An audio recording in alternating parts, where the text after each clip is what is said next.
One. Hey y'all, welcome to another episode of In Real Life. And today I got the bestie, the big dog. Y'all know Drew. Drew, What's hey Drew. popping? What's popping? How y'all doing? We are going to talk about one of my favorite topics to talk about other than Jesus. Um, just creatives in general. There are a lot of different creatives, but um this segment where I'm going to be interviewing creatives and talking to creatives about their journey. I wanted to start out with Drew because first off, I talk to him the most out of most of the people that I know.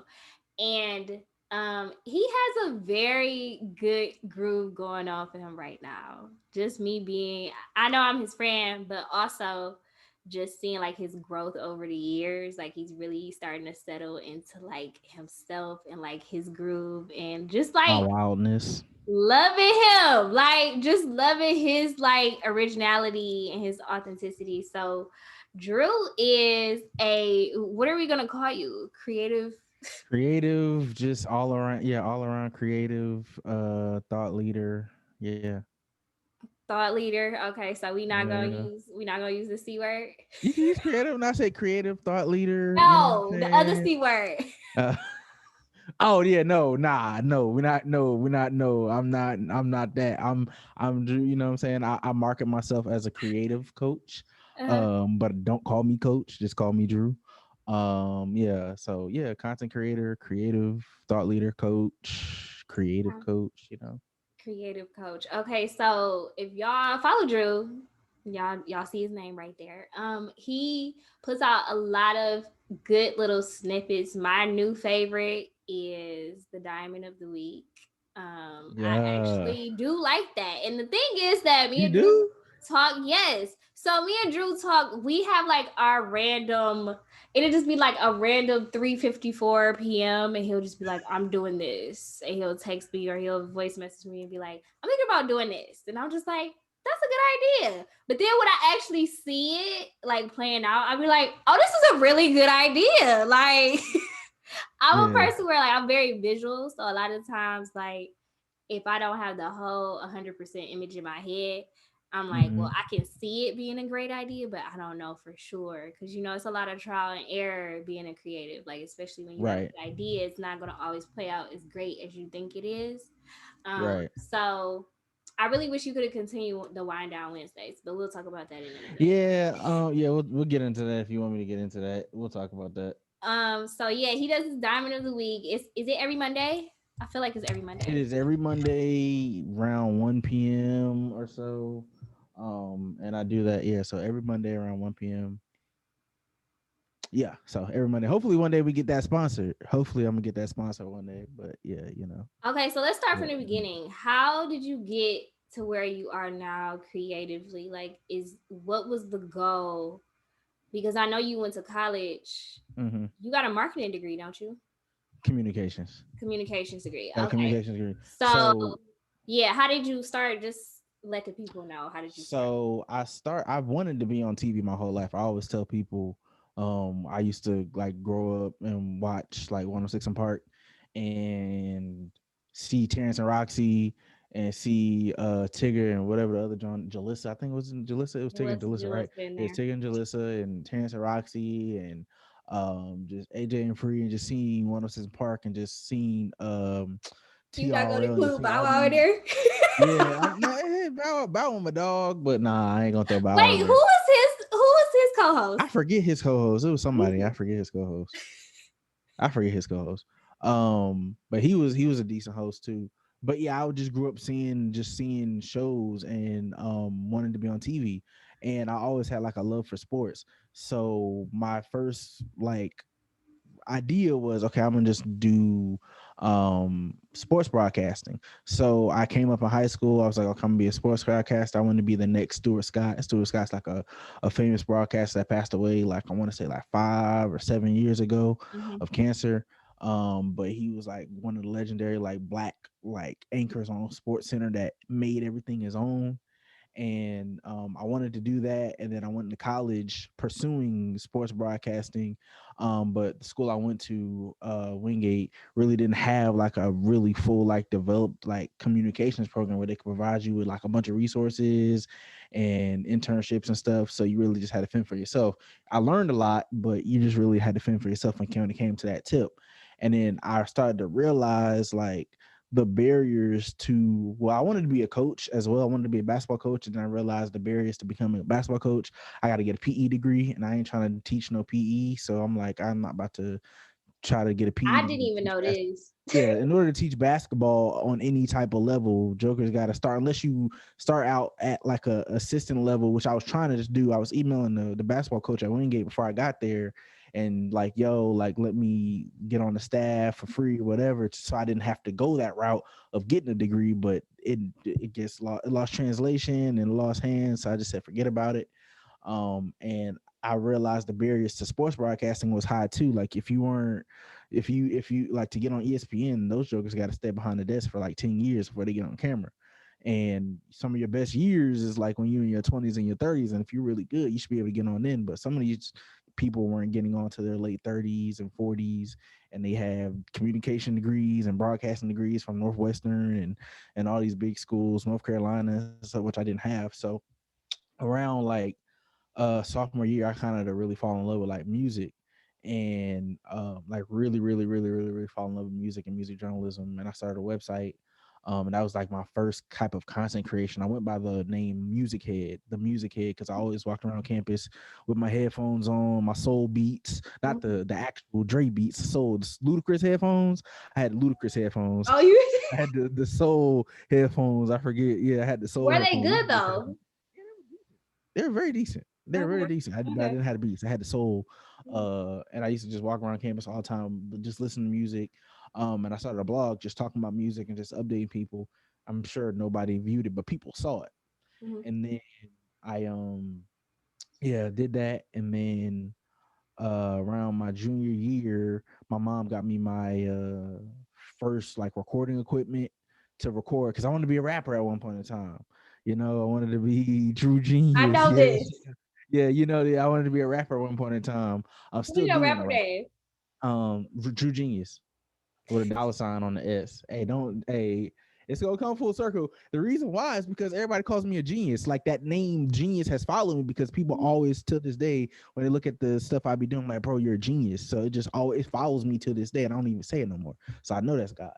Um and so I did that, graduated college, and started pursuing the website geniusdaily.com, and I was just blogging. I was writing, I was still pursuing like hip hop journalism, but hip hop media started to go out of print, and it started to go into like video heavy. So I started to focus on video and do that.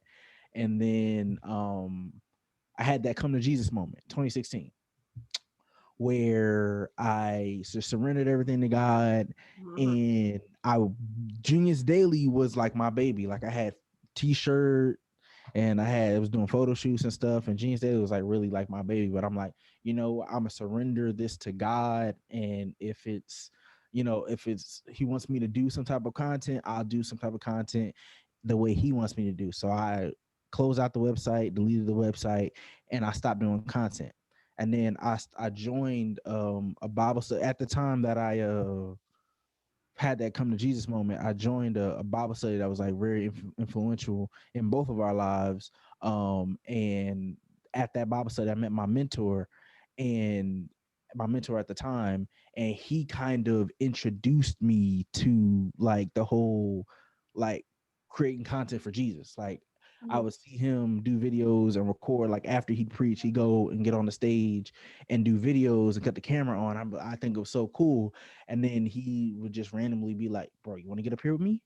and we did a series called I Follow I Lead on YouTube, like six or seven videos, and it had thousands of views. People were reviewing it from everywhere. I was like a right hand man at his ministry. I was exposed to people in California, people in United Kingdom and Africa, just people just randomly just following me or hitting me up because of those videos that we did.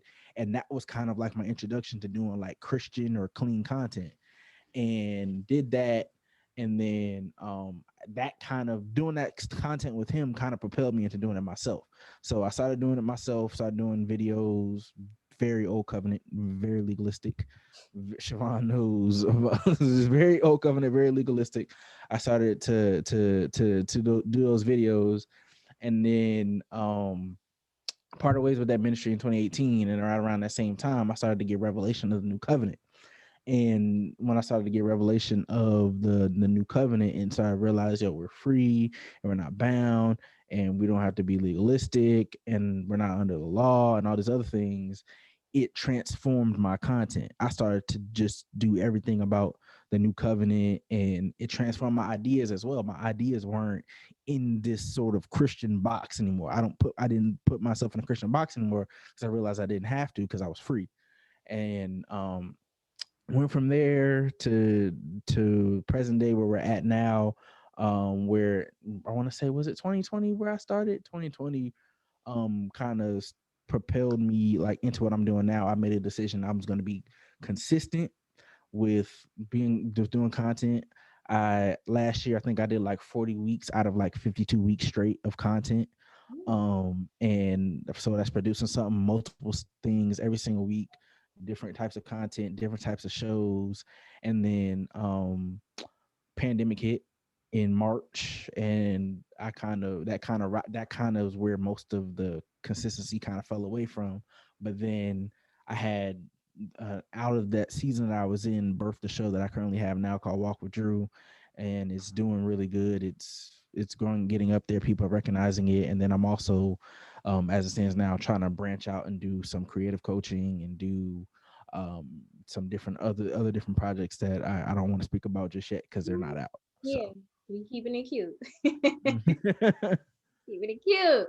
No, I remember that. That's the and it seems so like we took sidebar, we took the quarantine for granted because I just had a thought today or yesterday where I was like, I kind of miss not having anything to do. Not that nah, bro. I don't want anybody to like I don't want the deaths to like I don't want to go through that Yeah, mental of stage. course. Just like everything as far as in that other than us not having anything to do, it was horrible. Like people dying. We had a Hmm. full blown civil rights movement again. Like Yeah, it was just a right, lot going on. But right. like in that space of where like you really could focus on things, we were just too like distracted into I'm gonna say it for myself, depressed to like be creative. Like at Yeah, that time, a lot of people were like pushing, like, this is the time to get stuff done. This is the time. And it's just like, can we take the time out to just be like, can we yeah, just be? Can we just get to our creative part like yeah. naturally? I, So I don't I know. think it was like a pivot. That's what I think. I think that like the beginning of it was just a pivot for everybody, like figuring out like how do you want to create, and then but really like I think the pandemic took the rules out of the game, because you see like Trevor Noah doing his show from home, and Joker's been doing shows from home for years, but he getting paid millions of dollars or how much ever he getting paid from Comedy Central to do his show from home still to From this the day house. from the house. So it just kind of took the rules out of play. Like there's so much that you can do and from home, and there's so much that, you know what I'm saying, that we take the home for granted as a creative space, when it's just like we ain't got nowhere else to go. So you got to turn it into a Gotta creative make space. something So yeah, shake. You gotta make something shake. Okay, right. so that's your process. How so did you know that you would end up like full circle? Because I feel like that's what happened. I feel Full like circle. I'm gonna explain. So I feel like okay, once you had your coming to Jesus moment, we both, because I was a part of this too. It was just Mm-hmm. like, okay, I can't do that no more. I'm giving my life to the Lord, and I can't do it Right. no more. And then you kind of like full circle back into like after you had your revelation of grace and everything. You kind of back to where you started. Like you still love music. You don't really talk about music as much publicly, but Right. still love music, you still love everything like content wise, and you got back to where you was supposed to be, even though you took a Mm-hmm. detour. But you got back to where you supposed to be. Like, did you Yeah. feel like that was gonna happen, or did you feel like at the time you was just gonna be somewhere completely different?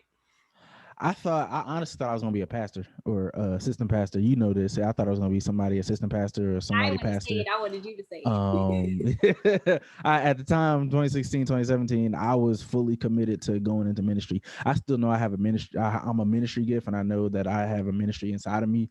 But it's not going to be like the traditional like pastor in the church. Like if anything, it'll be a part of somebody else's church that I'll be a pastor of, not my own, or be an assistant pastor, or I'll be a ministry gift. That's all I can say. I'm like I'll be a ministry gift. I believe I'll be a ministry gift, but nah, 2016, 2017, I completely thought I was going to be a pastor. I was getting ready to look for Bible schools, to go to some type of seminary or Bible college online. But I knew that, like, at that time where I surrendered everything, I always say this. I'm like, I knew at the time that there was a place where I wanted to be. Like, if you think about a light post, like there's a top of the light and then there's a bottom of the light and then there's a middle. And I always knew I was at the bottom, and I knew my goal was to get to the top, but that middle space, I didn't know what that middle space was going to hold, whether, that it needed consistency, and that it needed vision, that it needed direction, that you needed dope content. Like, I didn't know how to get to the top, like pre Jesus, right?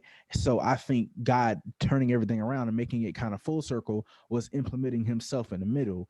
And him implementing himself in the middle allowed me to be able to see the vision and to be able to hear from God and be able to get creative ideas just while like just driving down the road and just whatever. So I think that was it. I think I'm a spirit filled version of what I wasn't in 2016 or 2015.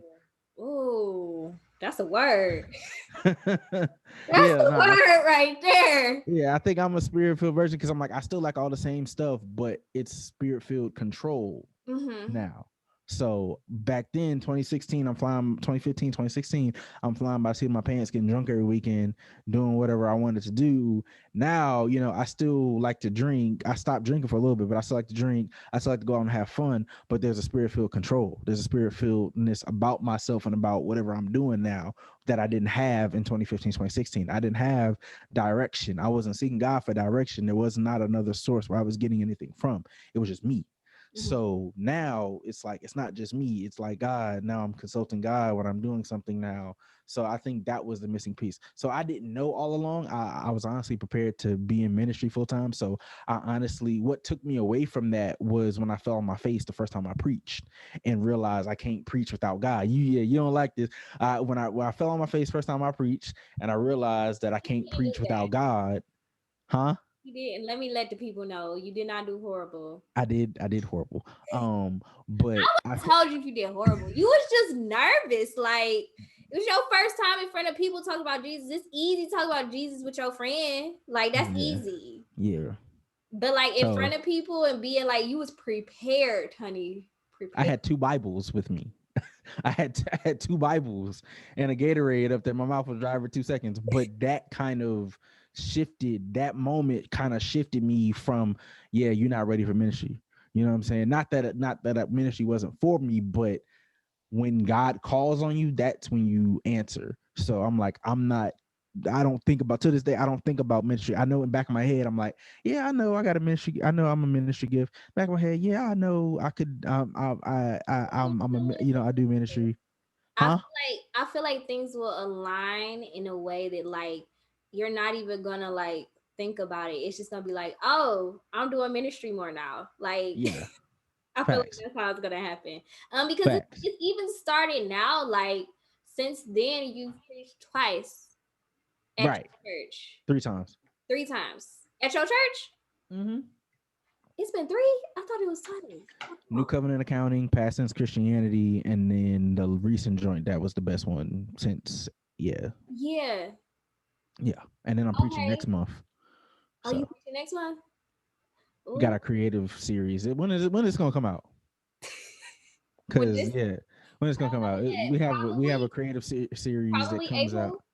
Okay, so we have a creative series in March called God the Creative, and I'll be preaching the third week in March. Okay.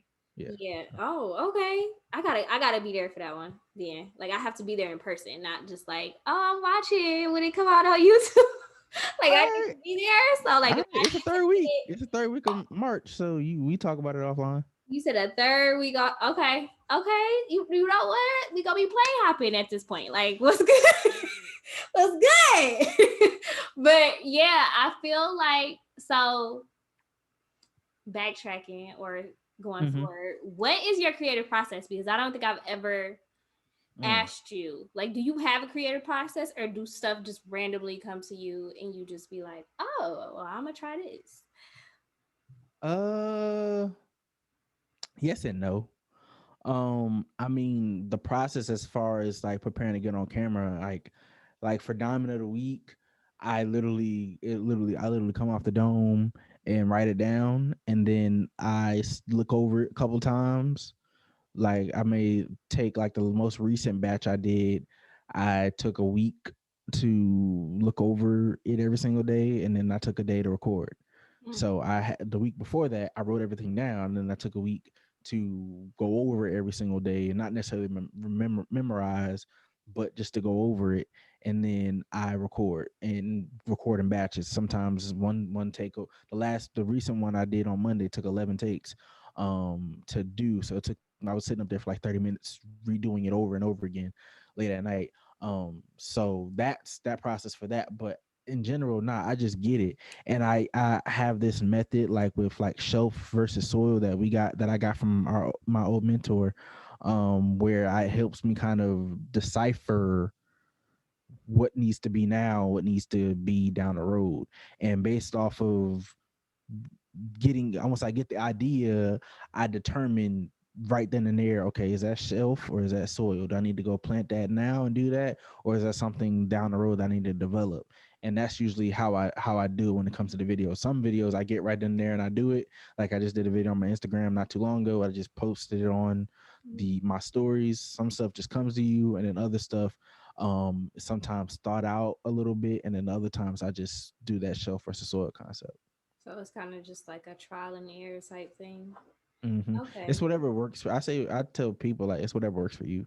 It's whatever Like, works for you. for me, it's sometimes quicker. Some people's brains aren't that like fast to where they can just get it same day and do it or whatever. Mhm. But sometimes that's how it is for me. Like sometimes I get it. As soon as I get it, I put it out. Sometimes I have to sit on it for a while because there may be something more that God wants to say through me. What is your favorite part about being a creative?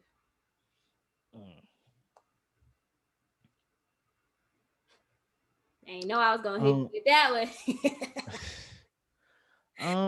I think it's the impact that I give people, like the impacting people's lives. I think that's like my favorite part, like creating something and knowing that nobody's ever seen it before or maybe never heard it before or heard it in this way, and then putting it out into the world. That's like my favorite part, like putting it out into the world and seeing how the world reacts and getting those DMs or getting those comments where I've helped somebody. Like that's probably my favorite thing, like being able to put it out into the world.